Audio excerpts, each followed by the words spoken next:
Faaborg, i Ringe, på Langeland og Ærø på hele Sydfyn. Diablo. Auditoriet her på Svendborg Gymnasium har i dag været fyldt med spørgelystne elever. Årsagen er, at der er besøg af den amerikanske ambassadør, Alan Leventhal. Mr. Ambassador, welcome to the southern part of Fyn. Oh, thank you. How's your trip down to have been until now? Well, it's the first stop on our visit to Svendborg, and what an incredible place. I mean, the industry had this gymnasium visit. You know, one of my priorities is to talk to youth, to gymnasium students and to university students. And what a terrific engagement today. And the reason is very simple.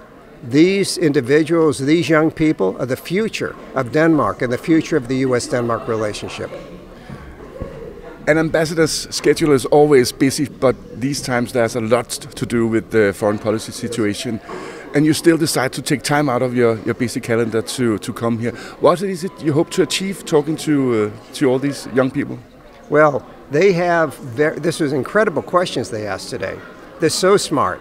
When I opened this, I talked to them about being the smartest generation in the history of the world. And they care more deeply about the future of the planet than any generation before them. So I want to talk to them because they have many questions about the U.S. And their view of the U.S. is tied to the future of the U.S.-Denmark relationship. One of the things that can be a little bit difficult for us Danes to understand is that your political system dictates that when there's changes in Washington, you also change, for example, the ambassador here in Denmark. Well, that's part of our tradition. We typically do that. But certain countries we do change, certain countries we don't change. We have a lot of career people. But in Denmark and many of the European countries, we have ambassadors that do typically change every 4 years. There was a lot of difficult questions, but a lot of them was about the situation with Israel and Hamas. Right. That's true, and I'm so thrilled to see how engaged these students are. And of course, what the U.S. is very focused on is making sure that we can end these endless conflict and see a two-state solution. That's our focus. One of the things you're visiting later is an American football club who has worked with a local school to integrate some of the new people.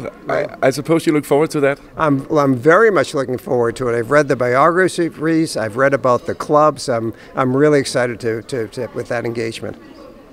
What is the thing that is most impressive when you're meeting these young people? You say they are the most clever generation ever? Right.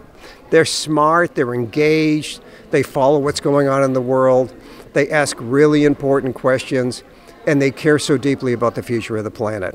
We're in good shape with this young generation. They're incredible. Vi elsker hele Sydfyn. Diablo.